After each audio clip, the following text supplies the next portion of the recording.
Bom, fazendo um rápido resumo de 3 pregações. A estrutura teológica da igreja, ela possui no seu fundamento central Mateus capítulo 5, 6 e 7. Nós podemos considerar como um livro da lei para o cristão, ou seja, o similar ao que o judeu tem, que é o livro de Levítico e toda a estrutura legal do Antigo Testamento. Nós temos nesses 3 capítulos de Mateus, 5, 6 e 7. Ali reside, se concentra a informação que norteia e conduz toda a estrutura e toda a dinâmica teológica que Cristo quis transferir. Então, quando você ouve Jesus falando aos seus discípulos para que eles ensinem aquilo que haviam aprendido, lembrem desses 3 capítulos, porque ali se concentra, condensado, toda a estrutura de ensino de Jesus. Mateus 5, 6 e 7, você encontra ali tudo. Pastor, mas Jesus falou lá, Mateus, por exemplo, tem mais capítulos do que outros livros dos evangelhos. A questão não é o número de capítulos e nem a distribuição dessa informação. É que no 5, 6 e 7 se concentra toda a estrutura teológica e toda a informação que depois é distribuída. Basicamente, Jesus, ele revisita a estrutura, fundamental, que é o Sermão da Montanha, em outras aplicações, usando outras estruturas didáticas ou outras formas de apresentação, que é o que Jesus usava muito, que são as parábolas. Então você vai ver isso apresentado em todo o texto, contudo, você vai enxergar isso concentrado nesses 3 capítulos, amém? Amém ou não? Tudo certo? Amém? Então amém. Então, entendendo isso, a gente consegue continuar a partir daqui. A gente falou de 6 razões que nos transformam em indivíduos mais do que felizes. É interessante afirmar que quando a referência é bem-aventurado, você percebe que a intenção de Jesus é tornar a citação ainda mais valiosa. Por quê? Porque ele afirma que todo indivíduo que experimenta aquelas práticas são indivíduos mais do que felizes, ou com uma felicidade que sobeja em mais do que uma direção, ou seja, não se limita a ele próprio. Todos os que foram tocados pela mensagem de Jesus e vivem conforme os bem-aventurados ou as bem-aventuranças, são indivíduos com uma felicidade muito grande, que transborda em várias direções, sendo ela ativa no sentido vertical e sendo ela ativa no sentido horizontal. A bem-aventurança tanto é uma experiência nossa com o Senhor, como também é uma experiência comunitária, dividida com as pessoas com quem nós congregamos, ou as pessoas com quem nós vivemos, trabalhamos, ou de alguma forma dividimos o nosso dia. Ficando para agora 2 bem-aventuranças: aquela que identifica os pacificadores e aquela que identifica os perseguidos, ou aqueles que irão sofrer por conta da mensagem do Evangelho. E o mais legal de entender as bem-aventuranças é que, primeiro, boa parte da ideia que nós tínhamos estava errada, seja porque nós fizemos uma interpretação literal do texto, sem compreender as suas características espirituais, seja porque nós simplesmente usamos na base do achismo o que julgávamos ser mais próximo ou adequado àquele termo ou àquela expressão. Isso não vai mudar hoje, porque quando a gente identifica pacificador e perseguido, a gente pode facilmente fazer uma análise. Primeiro, pacificador é aquele que promove a paz, de alguma forma tenta promover a paz, não gosta de conflito, gosta de tranquilidade, fazer com que as pessoas se amem. E se você pensa assim, você está errado. Não é disso que fala os pacificadores das bem-aventuranças. E os perseguidos, que também são citados como aqueles que são mais do que felizes por serem perseguidos por conta da pregação da mensagem, na verdade, a felicidade deles não se baseia no fato de serem perseguidos. A felicidade é produto da promessa atrelada a serem perseguidos. O ser perseguido produz uma promessa, ou gera uma promessa. E qual é essa promessa? É aquela que torna bem-aventurado o perseguido. Então é importante ter essa visão. Por quê? Primeiro, nós teremos que ser pacificadores, e segundo, nós teremos que ser perseguidos. E não adianta tratarmos dessas duas últimas características sem que a gente tenha clara visão do que elas significam. E já para começar, gostaria que você abrisse sua Bíblia em Mateus, no capítulo 5, no versículo 9, por favor.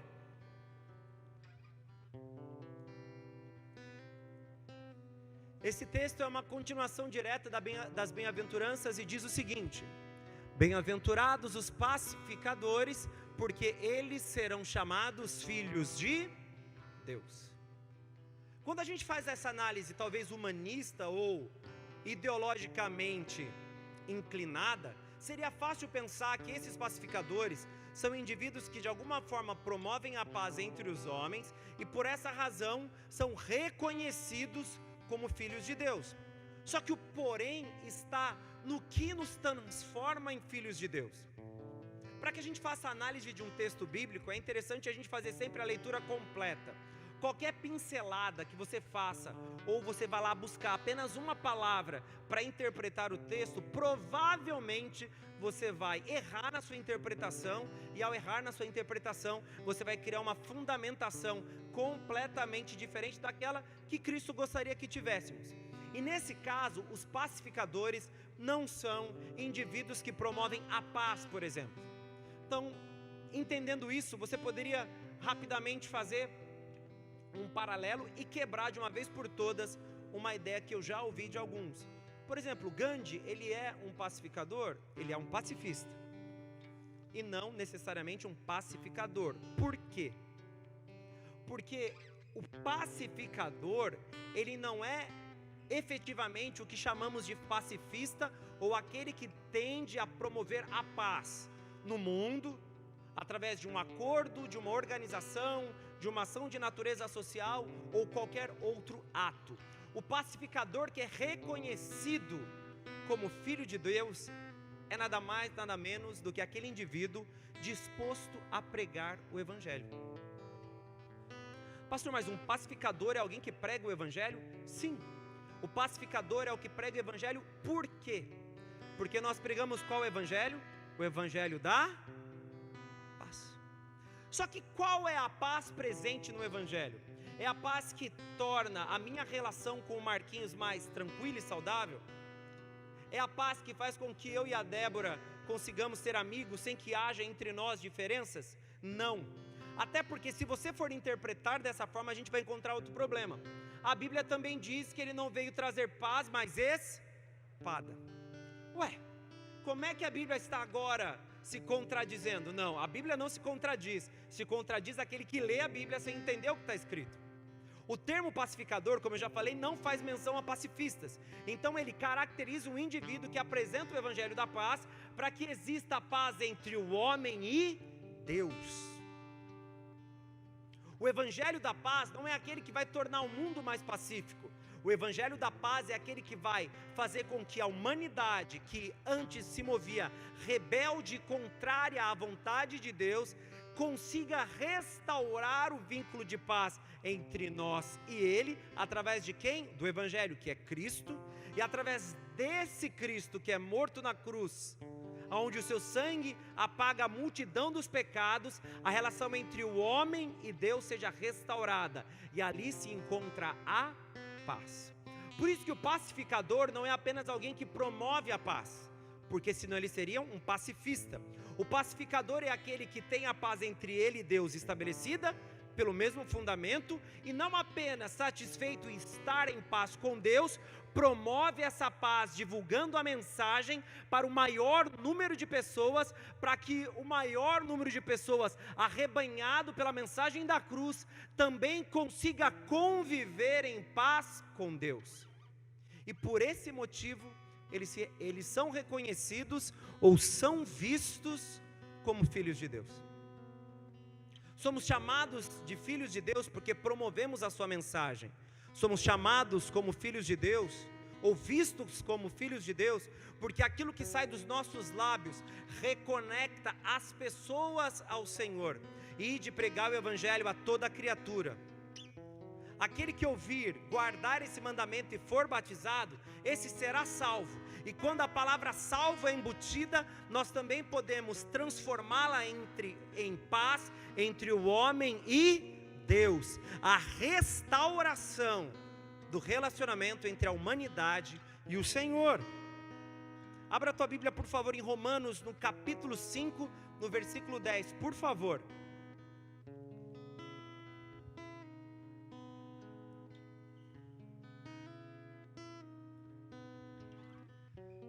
Diz assim o texto: porque se nós, sendo inimigos, fomos reconciliados com Deus pela morte de seu Filho, muito mais, tendo sido já reconciliados, seremos salvos pela sua vida. A característica daquele que é filho é promover aquilo que recebeu, e aquilo que nós recebemos podemos chamar de paz entre os homens e o Senhor. Aqui a bem-aventurança dos pacificadores, ela faz menção ao que podemos chamar de relacionamento vertical e horizontal. Primeiro, porque nós estamos em paz e assim promovemos a paz. Nós conseguimos restaurar o nosso vínculo com Deus através do perdão dos nossos pecados. A partir desse pressuposto, estamos aptos a dividir essa mensagem. Por isso que os pacificadores são filhos de Deus, porque antes de serem pacificadores, eles foram pacificados, ou perdoados, salvos, reconciliados.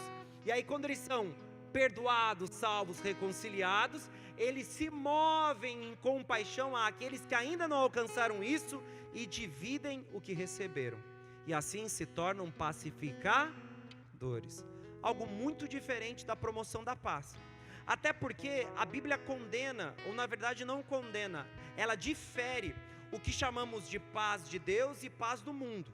A Bíblia diz que a paz que recebemos de Deus não é igual à paz que o mundo possui. Porque a paz provida por Deus nos leva a viver em uma outra atmosfera que podemos chamar de espiritual, aonde nós nos encontramos aquém de todos os eventos ao nosso redor, seguros, tranquilos e capazes de continuar, mesmo que ao nosso redor tudo esteja um caos, tudo esteja uma crise, tudo esteja uma bagunça. Então, quando eu começo a fazer uma análise bíblica do que realmente Deus quer falar comigo e do que realmente Jesus falou, eu descubro que durante muito tempo eu me contradiz, ou talvez eu me confundi sobre a verdadeira intenção do Senhor naquilo que Ele estava dividindo. Os pacificadores, apesar de em todos os momentos que puderem, buscam ter paz com as pessoas, eles sabem que essa paz não depende só deles, depende do outro a quem ele tenta estabelecer a paz. A Bíblia não diz: buscai a paz com todos e a santificação. Mas a Bíblia também diz que a paz que buscamos com todos, ela tem que ser buscada com grande esforço da nossa parte. Por isso que diz: no que compete a você, buscai a paz com todos. Se está na tua mão, construa um ambiente de paz com as pessoas. Mas se não estiver com a sua mão, na sua mão, continue a sua vida, mesmo que essa paz natural não seja alcançada. Então, como a Bíblia ela não se contradiz em ponto nenhum, eu não posso pensar que ser pacificador é apenas apaziguar conflitos naturais. Eu não posso transformar o pacificador em um indivíduo que às vezes se mostra omisso, às vezes simplesmente é negligente e evita certos embates porque ele quer estar em paz com todo mundo. O que busca ser pacificador, em muitos momentos, se ele se mover como pregador da palavra, o que ele vai produzir é um ambiente hostil. Por quê? O mundo quer ouvir a mensagem que queremos pregar? O mundo precisa, mas não quer ouvir. Existe uma diferença. A necessidade é real, porque a Bíblia fala que o mundo aguarda com grande expectativa a revelação dos filhos de Deus, mas eles não sabem que precisam daquilo que nós temos para oferecer. E aí quando nós oferecemos, o que acontece? Resistência, ou às vezes violência, ao ponto de algumas conversas que se iniciam com a boa intenção de apresentar a mensagem da cruz, terminarem com ofensas, com algumas palavras que infelizmente somos obrigados a ouvir, e que ao invés de serem pacifistas, elas se tornam mais bélicas e conflituosas. Existe o conflito, porque nem sempre aquele que ouve quer ouvir o que está sendo dito. Estão me entendendo? Então, se o Senhor te chamou como pacificador, eu vou ter que me desmontar aqui no visual que a pastora criou, porque está calor. E dá para desligar, William, as luzinhas? Aqui que fica rodando? Aê! Porque essa luz é quente, ainda mais com essa roupa aqui. Já fiz a média com a patroa, vou ficar normal. Não fico de camiseta normalmente, mas é mais fácil. Até sinto a vontade agora. Tava calor. Aí você percebe que existe uma diferença, porque se você prega a mensagem e essa mensagem gera o que se espera na outra pessoa, vai haver conversão. Mas se a mensagem que você prega não atingir ou produzir o que se espera, o que vai ser gerado? Conflito. Ah, cala a boca, não tem nada a ver com o que você está falando. Não sou nem crente, não sei porque você está falando isso para mim. Isso já prova que pregar o evangelho nem sempre é promover a paz entre os homens.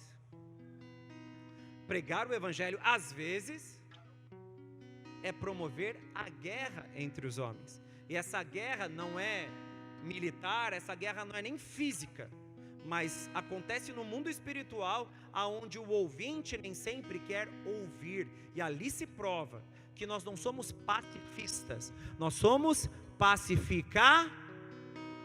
E o nosso alvo não é a paz entre nós, no que diz respeito, vamos começar a paz e amor, botar uma fitinha na cabeça, umas roupas da hora, andar paz e amor, legalize. Não, a gente não é hippie nesse caso. O nosso foco central é estabelecer a paz entre o homem e Deus. E para que o homem e Deus estejam em paz, eu vou ter que dizer, você é pecador e você carece de perdão. Você precisa de um Senhor e Salvador, e Ele é Jesus Cristo, a base da pregação cristã. E isso nem sempre é muito adequado ou bem-vindo àqueles que nos ouvem. Colossenses capítulo 1, no versículo 21. Abra a tua Bíblia, por favor. Colossenses 1, 21. A vós também, que noutro tempo eram estranhos e inimigos no entendimento pelas vossas obras más, agora contudo vos reconcilie. Isso aqui é o evangelho da reconciliação. Esta é a característica dos bem-aventurados, aqueles que são os pacificadores. Efésios capítulo 2, no 1 até o 4 verso, por favor, abra a tua Bíblia.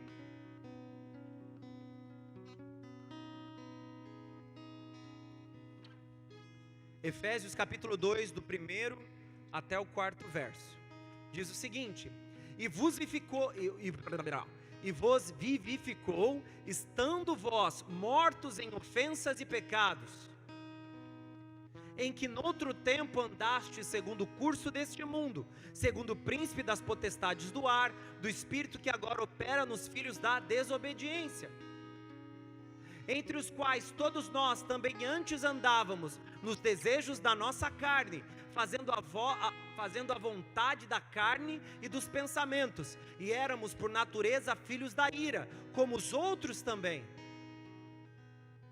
Mas Deus, que é riquíssimo em misericórdia, pelo seu muito amor com que nos amou, versículo 5, estando nós ainda mortos em nossas ofensas, nos vivificou juntamente com Cristo, pela graça sois. Aí você entende que ser bem-aventurado porque somos pacificadores não tem nada a ver com a paz. E por que eu estou martelando tanto nesse ponto? Porque ser perseguido tem a ver com essa bem-aventurança. Por que você vai ser perseguido? Eu vou ser perseguido porque eu vou no Bola de Neve? Não. Vir ao Bola de Neve talvez não te faça ser perseguido. Se você vier a essa igreja todos os domingos, todas as quartas e todas as atividades, e lá fora ficar calado, nunca falar do evangelho, porque você quer manter um ambiente de paz com as pessoas, você está sendo um pacifista. Então você não é bem-aventurado. E se você não é bem-aventurado, nesse caso você não é caracterizado como um filho de Deus. Por quê? A principal característica de um filho de Deus é a promoção da sua filiação. E o que é a promoção da sua filiação? A manifestação ou a pregação do amor que o transformou, da verdade que lhe foi revelada, do perdão dos pecados, da transformação de vida, da restauração de caráter, de tudo mais que a gente pode considerar dentro do que chamamos de transformação ou nova vida. Então, se você entende que o seu papel lá fora é ser apenas um observador dos eventos, sem que você pregue para qualquer pessoa, sem que você seja um pacificador, provavelmente você não vai ser perseguido. Você não apenas não vai desfrutar das bênçãos presentes na vida do perseguido, como você também não vai poder ser reconhecido como filho de Deus. Quando Jesus apresenta as bem-aventuranças, ele deixa claro que uma se linka à outra, uma se liga à outra, de uma forma até subsequente, uma atrás da outra, porque características de natureza espiritual vertical produzem características espirituais horizontais. Experiências verticais com Deus produzem experiências humanas espirituais no aspecto horizontal. Eu e Deus transformado, eu e os homens manifesto a transformação, eu e Deus curado, eu com os homens eu manifesto a cura. Eu com Deus, eu reconheço o meu papel de filho e prego essa mensagem. Eu com os homens, provavelmente serei perseguido. São sequências diretas. E que no caso do Sermão do Monte, se você for observar, ele já é introduzido ou iniciado, tratando diretamente das características presentes na vida ou na pessoa de um cristão. Todo cristão ou todo servo de Cristo é visivelmente reconhecido por essas características, ou pelo menos deveríamos ser. Se somos salvos, então por que não pregamos a salvação? Pastor, mas porque nem todas as pessoas confessam a mesma fé que eu? Mas pelo fato de nem todos confessarem a mesma fé que você tem que ser um agente de pacificação, ou seja, de restauração do vínculo dessas pessoas com Cristo. Mas pastor, às vezes isso é inconveniente. É no momento da inconveniência que se aplica o outro versículo. Não vim trazer paz, mas espada. Talvez entre os diferentes momentos onde anunciamos o Evangelho, algumas pessoas não sejam tolerantes à mensagem, simplesmente dizem, não quero ouvir, e viram as costas, e você não vai ficar enchendo a paciência dessa pessoa. Mas em outras pessoas, elas vão debater, e esses debates podem se tornar acalorados. Não vim trazer paz, mas espada. Pastor, mas Deus não falou que eu sou pacificador? Não, Deus falou que você tem que restaurar o relacionamento do homem com Ele, através da apresentação de Cristo, para que essa restauração seja possível, e ela seja alcançada por todos. Jesus não falou para você ficar omisso, calado, ou se esconder, acreditando que dentro da sua visão filosófica, pessoal, se omitir em relação ao Evangelho é a melhor posição. Não, se omitir no que diz respeito à revelação do Evangelho é omissão. E o que a Bíblia diz é muito simples: aquele que sabe o bem e não o pratica, comete pecado. Não pregar a mensagem é o maior pecado que podemos cometer, porque impede o indivíduo de ser restaurado, curado, liberto, transformado na sua vida mais espiritual mais profunda, para que lhe seja oferecida a eternidade. Então, se eu não sou pacificador porque eu quero ser bem visto por todo mundo, você é um covarde e não um pacificador. Porque não se aplica, pastor, mas eu li.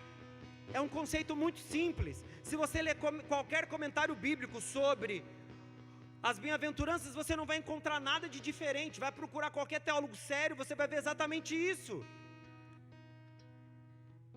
Não há como começarmos a traduzir a mensagem a algo confortável, cômodo e politicamente correto para nós. Se você quer ser um filho de Deus, abandone o politicamente correto. Se você quer ser realmente um servo de Cristo, politicamente correto não se aplica a você, porque o seu papel não é ser pacifista, mas pacificador.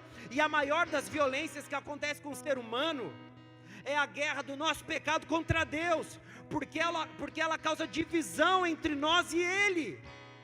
Ela nos impede de viver a eternidade. E quantas pessoas você conhece que estão impedidas de viver a eternidade, porque você resolveu ser um pacifista, um novo Gandhi do Evangelho, quando na verdade você tinha que ser Pedro, Paulo, ou qualquer um dos apóstolos, porque a escolha de Estevão não foi se calar diante dos seus acusadores, mas ser martirizado, porque ele pregava a pacificação entre os homens e Deus. Agora me diz, como somos filhos, se temos medo de falar sobre o nosso Pai? Como somos filhos, se temos dúvidas sobre por que anunciar ou não a reconciliação entre o homem e Deus? Como somos filhos, se nos abstemos do privilégio de falar de Cristo a toda a criatura,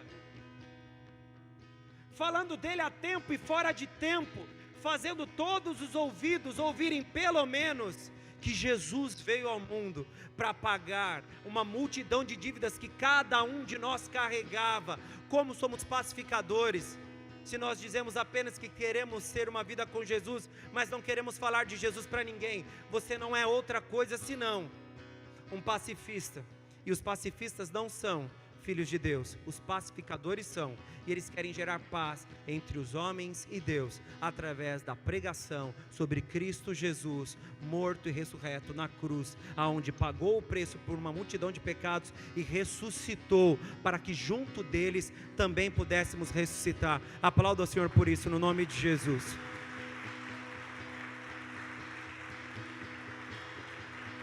Mateus capítulo 11, no versículo 29.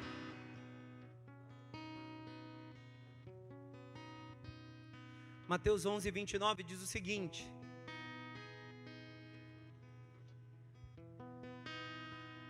tomai sobre vós o meu jugo e aprendei de mim, que sou manso e humilde de coração, e encontrareis descansos para as vossas almas. Agora leia Mateus capítulo 10, versículo 34, por favor.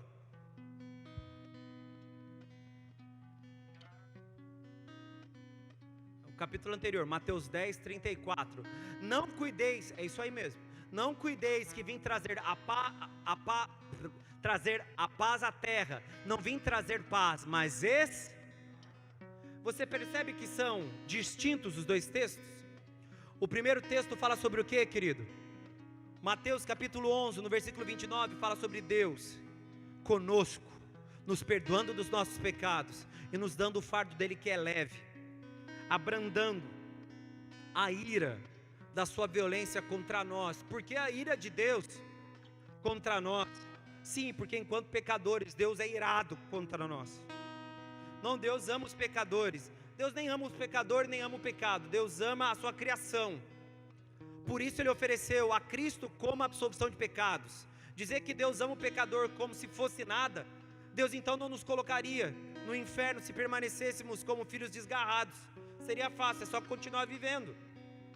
Não, pastor, mas Deus ama o pecador, não ama o pecado. Aonde está isso na Bíblia? Não está em lugar nenhum. Foi inventado por nós. Deus não ama o pecador e nem ama o pecado. Deus ama a criação. E por isso Ele ofereceu para a criação, ser humano, o caminho de absolvição que é Cristo. A graça genuína e redentiva, que não faz com que a gente continue pecador, faz com que a gente se torne em santo separado, entre parênteses, a fim de que a nossa vida promova a glória, a honra e louvor a Ele.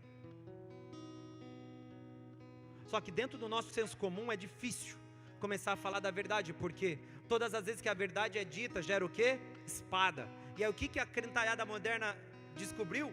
Vamos criar uma alternativa. Ao invés de usar uma espada, ao invés das pessoas se levantarem com uma espada afiada contra nós, pelo menos uma de plástico que não machuca. Então eu digo meias verdades, para que eles ouçam meias verdades, e através de meias verdades, criemos uma meia igreja. Só que como não existe meia grávida, também não existe meio céu. Ou somos confrontados pela palavra e separados da nossa natureza carnal por meio da pregação do evangelho, que vai gerar perseguição, ou nós nos abstemos completamente de anunciar a verdade e vamos criar novos padrões de verdade que se assemelham aos nossos pecados pessoais, de todos: adultério, roubo, bebedice, calúnia, negligência, falta de perdão, homoafetividade, qualquer um. Aí pastor, vai falar isso, vão te processar. Está lá no rol de pecados. Não importa. A questão não é o pecado que eu cometo, é eu estar em desconexão com Deus. Aí depois disso é por conta e risco de qualquer um, porque nós somos agentes da reconciliação. Nós estamos aqui para pregar a mensagem que restaura o vínculo entre os homens e Deus, e não que os separa. Se você é incapaz de perdoar uma pessoa, querido, você deveria levar em consideração se você vai para o céu ou não. Eu não acho. Qual é o tipo de pecado que a Bíblia diz que não tem perdão? Blasfêmia contra o Espírito Santo. Eu consigo blasfemar contra o Espírito Santo contra você, Álvaro? Não, porque o Álvaro não é o Espírito Santo. Então entre nós pessoas não existe pecado nenhum que não pode ser perdoado. Aí você diz que tem coisa que você não perdoa porque está no teu coração. O teu problema é o teu coração e não o pecado daquele que cometeu. Mas eu vou para o céu. Não, você não vai para o céu. Pastor, mas tem que entender que existem coisas. A Bíblia falou por conta da dureza do coração do homem. Sabe o que significa dureza do coração do homem? Incapacidade de restauração. É o homem na sua condição caída. Mas quando você observa a capacidade que a graça tem de redimir e transformar, até a dureza do coração do homem é substituída. Eu não acho. A Bíblia diz que o nosso coração de pedra foi trocado por um coração de carne que se submete a Deus. Se eu não me engano, em Jeremias.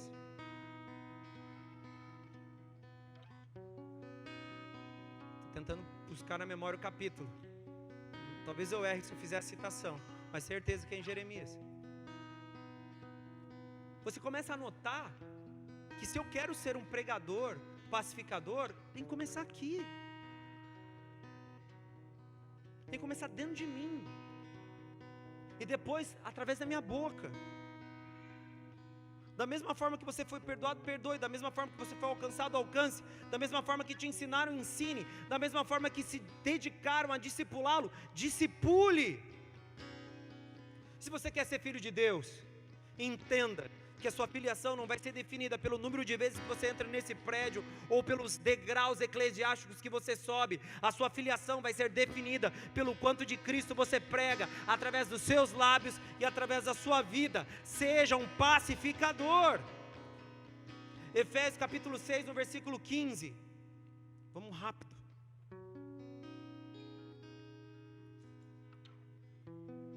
Efésios 6,15. E calçados os pés na preparação do evangelho da... Agora abra Romanos 10,15. Em Romanos 10,15 o apóstolo Paulo faz uma citação de um texto de Isaías. Na verdade ele parafraseia. Olha o que ele diz: e como pregarão se não forem enviados? Como está escrito: quão formosos os pés dos que anunciam o evangelho o evangelho de paz, dos que trazem alegres novas de boas coisas. Isaías 52:7 agora. Vocês são pregadores da paz que excede todo o entendimento e é produto do sacrifício de Cristo Jesus na cruz do Calvário. Quão formosos são sobre os montes os pés do que anuncia as boas novas, conhecida como evangelho, que faz ouvir a paz, do que anuncia o bem, que faz ouvir a salvação, do que diz a Sião: o teu Deus reina. Esses são os bem-aventurados. E como você se classifica nesse grupo? Você se entende como um pacificador ou um pacifista? Se você é pacifista, talvez o evangelho não seja exatamente a sua praia.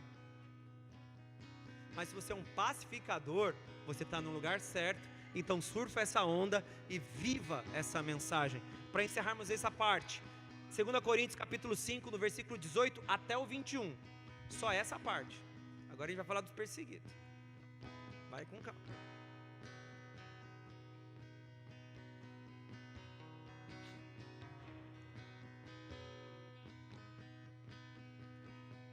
(5, 18 ao 21).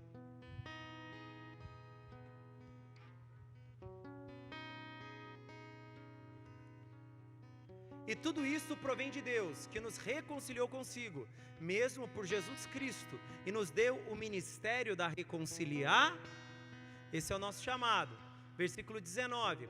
Isto é, Deus estava em Cristo, reconciliando consigo o mundo, não lhes imputando os seus pecados, e pôs em nós a palavra da reconciliar, também conhecida como Evangelho da Paz. De sorte que somos embaixadores da parte de Cristo, como se Deus por nós rogasse. Rogamo-vos, pois, da parte de Cristo, que vos reconcilieis com Deus. 21. Aquele que não conheceu o pecado, o fez pecado por nós, para que nele fôssemos feitos justiça de... Esses são os pacificadores. Amém? Agora a gente vai tratar diretamente dos perseguidos. Mateus capítulo 5, versículo 10.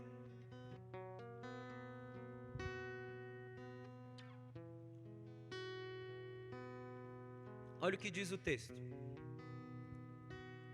Bem-aventurado os que sofrem perseguição por causa da justiça, porque deles é o reino dos...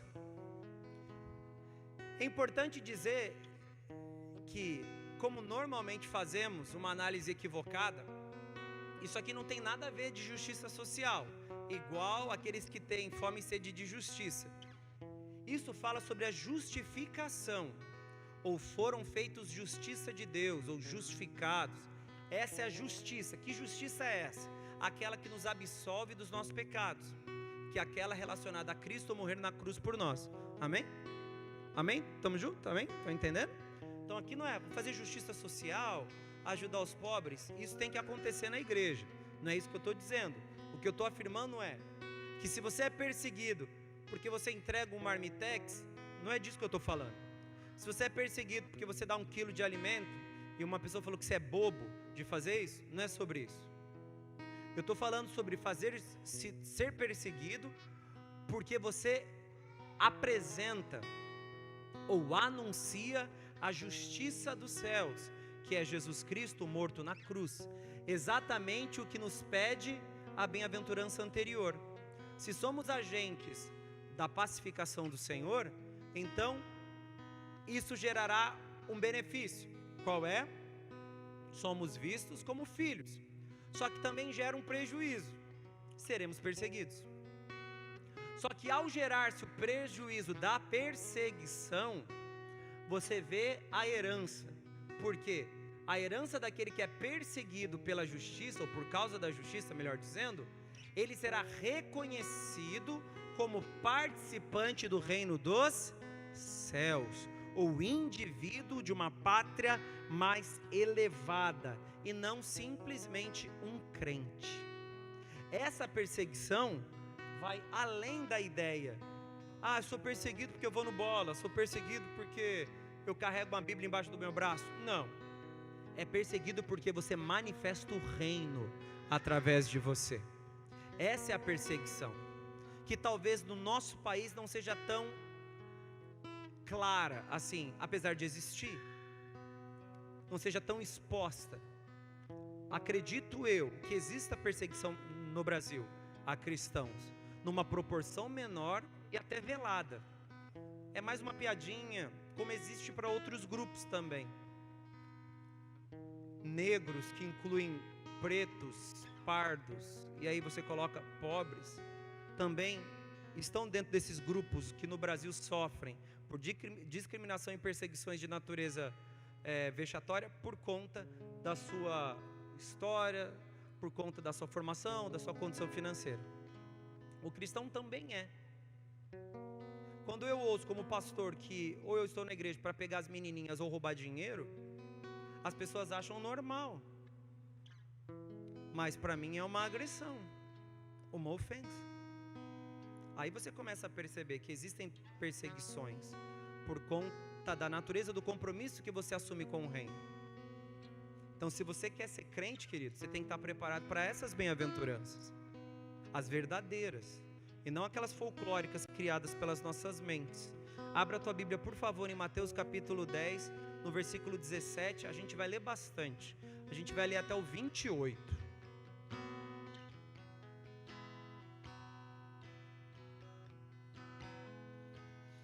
Mateus capítulo 10, versículo 17 até o 28. Acautelai-vos, porém, dos homens, porque eles vos entregarão aos sinédrios, e vos açoitarão nas suas sinagogas, e sereis até conduzidos à presença dos governadores e dos reis por causa de mim, para lhes servir de testemunho a eles e aos gentios. Mas quando vos entregarem, não vos dê cuidado como o que haveis de falar, porque naquela mesma hora vos será ministrado o que haveis de dizer. Porque não sois vós quem falará, mas o Espírito do vosso Pai é que fala em vós. E o irmão entregará à morte o irmão, e o pai o filho, e os filhos se levantarão contra os pais e os matarão. E odiados de todos sereis por causa do meu nome, mas aquele que perseverar até o fim, este será salvo, ou seja, será do reino. Quando, pois, vos perseguirem nesta cidade, fugi para outra, porque em verdade vos digo que não acabareis de percorrer as cidades de Israel, sem que venha o Filho do Homem.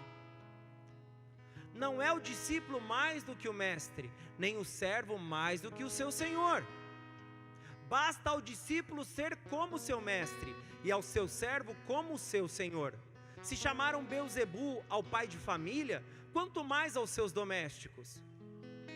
Portanto, não os temais, porque nada há encoberto que não haja de revelar-se, nem oculto que não haja de saber-se. O que vos digo em trevas, dizei-os em luz, e o que escutais ao ouvido, pregai-o sobre os telhados. Volta um pouquinho, no versículo 27. Você viu que Jesus falou para os seus discípulos aqui, ó?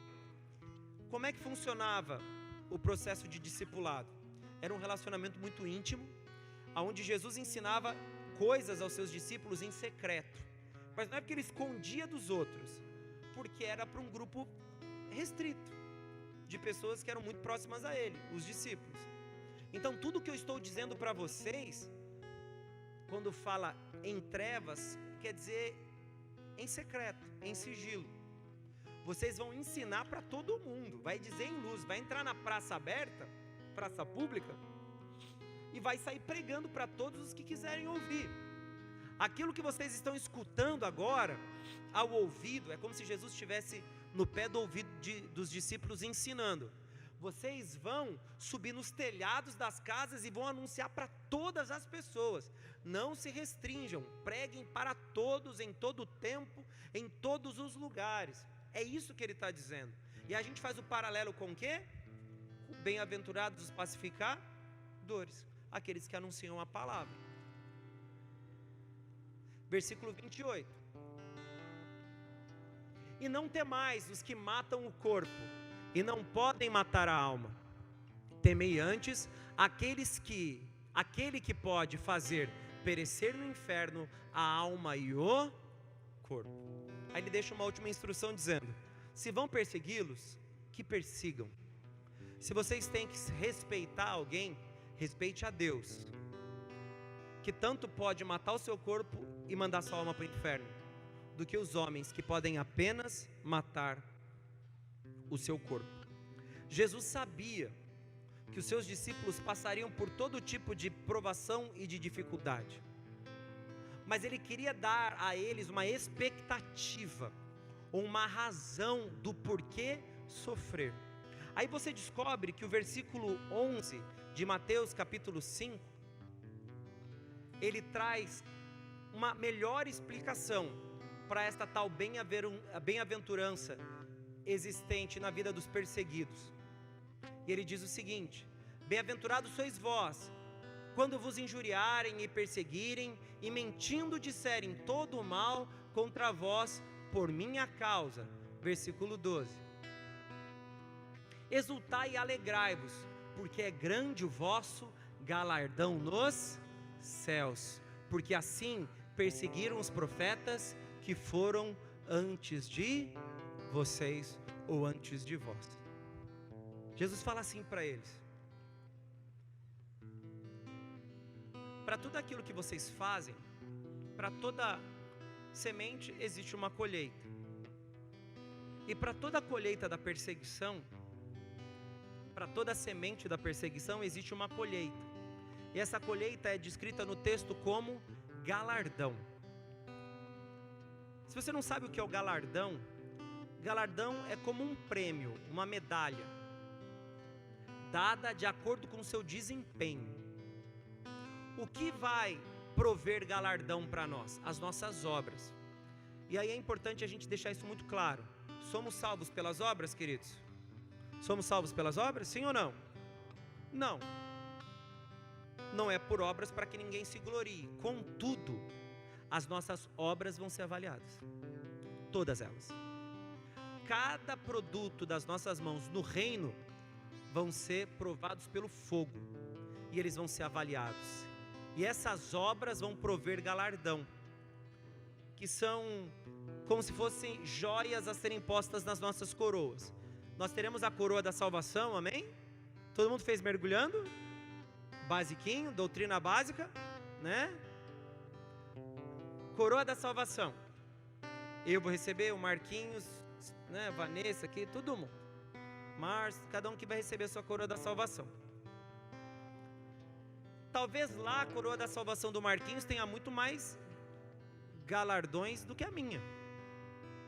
Ou se tivermos os mesmos em quantidade, talvez tenhamos em qualidade uma diferença. Talvez na dele tenham pedras muito mais preciosas do que na minha. Porque o galardão vai ser julgado pela sua qualidade. Obras de palha, de feno, de madeira, de pedra, de rubi, de safira, aí vai subindo o padrão, de metais preciosos. A perseguição por causa do reino, ou por causa da palavra de Deus, vai produzir galardão. E lá no céu, não vai ter diferenciação no que diz respeito a ser salvo ou não.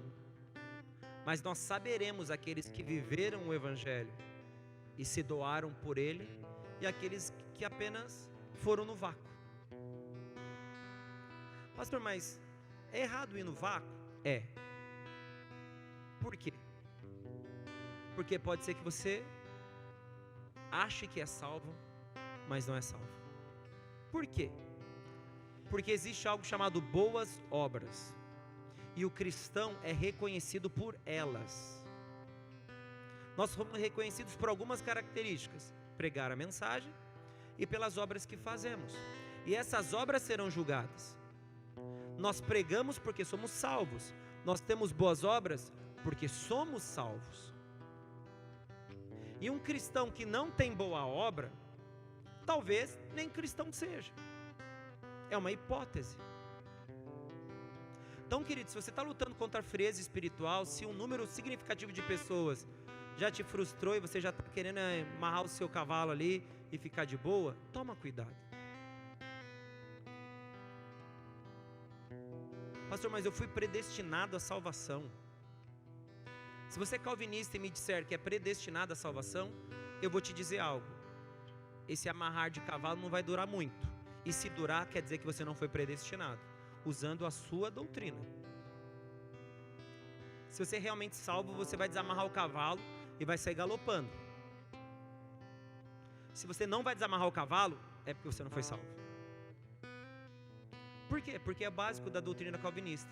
Uma vez salvo, salvo para sempre? Sim. Mas o que é salvo para sempre, vive como salvo para sempre.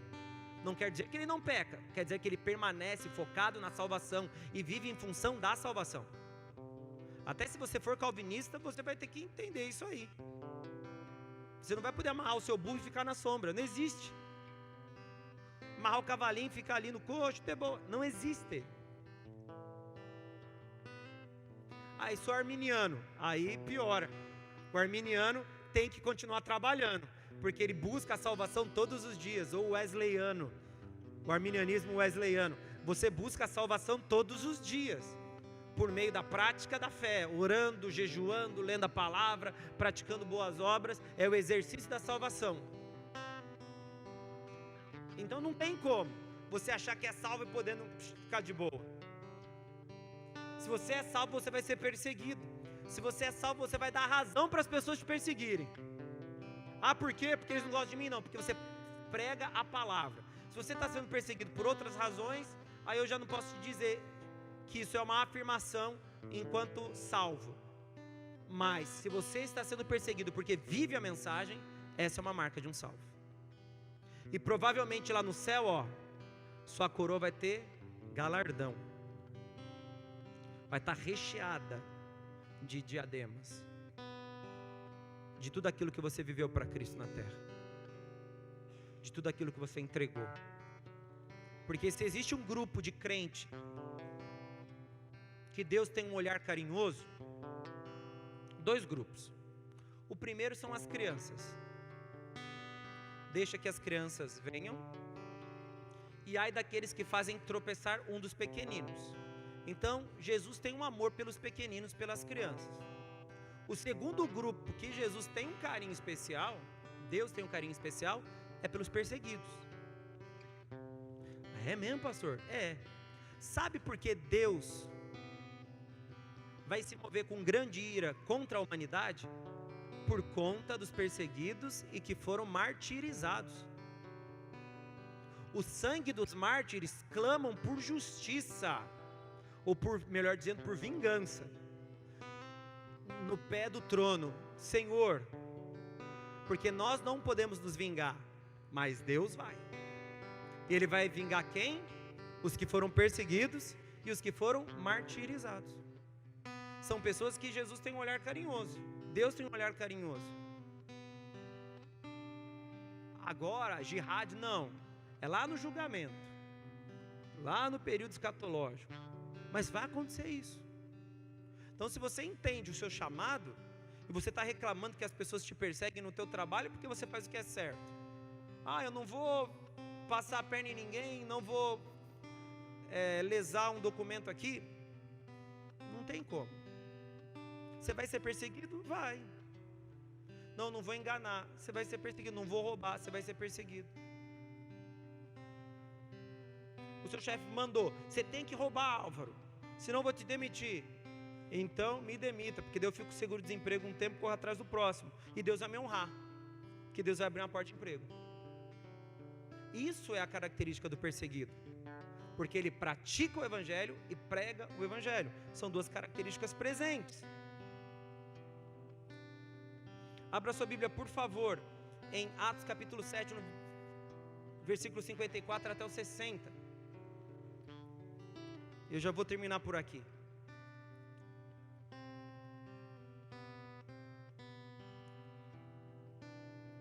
Olha o que está escrito, querido. Atos capítulo 7, do versículo 54 até o 60.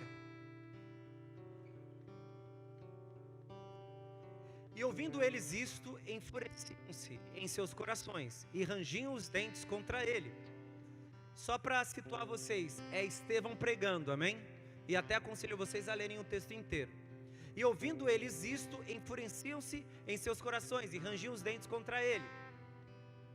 Mas ele, estando cheio do Espírito Santo, fixando os olhos no céu, viu a glória de Deus e Jesus, que estava à direita de Deus.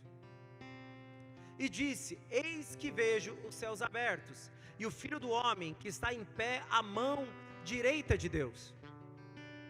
Mas eles gritaram com grande voz, taparam seus ouvidos e arremeteram unânimes contra ele. E, expulsando-o da cidade, o apedrejavam. E as testemunhas depuseram as suas capas aos pés de um jovem chamado Saulo. E apedrejaram a Estevão, que em invocação dizia: Senhor Jesus, recebe o meu espírito. E pondo-se de joelhos, clamou com grande voz: Senhor, não lhes imputes este pecado. E tendo dito isto, adormeceu. Talvez isso vai acontecer conosco, porque escolhemos ser pacificadores. Seremos perseguidos, seremos apedrejados, seremos caluniados, seremos enganados, seremos passados para trás, sofreremos coisas que talvez nós nem gostaríamos de sofrer. Mas é importante que você saiba que se isso acontecer, você vai estar gerando o galardão no céu. Deus, Ele está recolhendo cada um desses eventos, guardando cada um desses eventos. Deus não se esquece, a memória de Deus é perfeita. E lá na eternidade, Ele vai trazer para você o fruto de cada lágrima, de cada pedra, de cada acusação, de cada cuspe, de cada palavra mal colocada pela sua família, porque você se converteu, cada ataque direto e deliberado que você tem recebido. Pastor, mas e aqui na terra? Aqui na terra, vocês vão ter aflições. Mas Jesus diz: tem de bom ânimo. Ele não quis que fôssemos ignorantes aos eventos que viveremos aqui, mas Ele sempre quis que tivéssemos clareza sobre o futuro que nos espera. Se você vai ser perseguido por viver o Evangelho, fique tranquilo. Você também vai ser honrado por Deus por viver esse mesmo Evangelho. Então não tenha medo, continue, persevere e se reconheça em Cristo como bem-aventurado. Amém, querido? Quando eu me converti, eu falo para vocês que eu nunca soube o que foi pregado, porque era uma pregação em inglês. Eu não sei falar inglês, mas eu chorei muito e aceitei a Jesus. E aí eu recebi um livreto sobre as bem-aventuranças. Foi a base da minha conversão. Se existiu uma mensagem que me levou à conversão, é Mateus capítulo 5. Eu lia e relia aquele livreto e ficava estudando sobre as bem-aventuranças. Foi a base do evangelho que eu tive e que depois me levou a ler todo o resto da palavra. Eu te aconselho, comece fazendo isso. Leia lá as bem-aventuranças, capítulo 5, 6 e 7, Sermão da Montanha completo. Comece a ver como Deus quer que você pense e viva. E se está difícil fazer, talvez, mudanças radicais, comece a fazer mudanças pontuais nessas áreas, descritas nas bem-aventuranças e no Sermão do Monte, e que depois se estende para todo o resto da palavra. E pode ter certeza que se você fizer isso, você vai estar no caminho certo. Amém, querido? Fique de pé, por favor.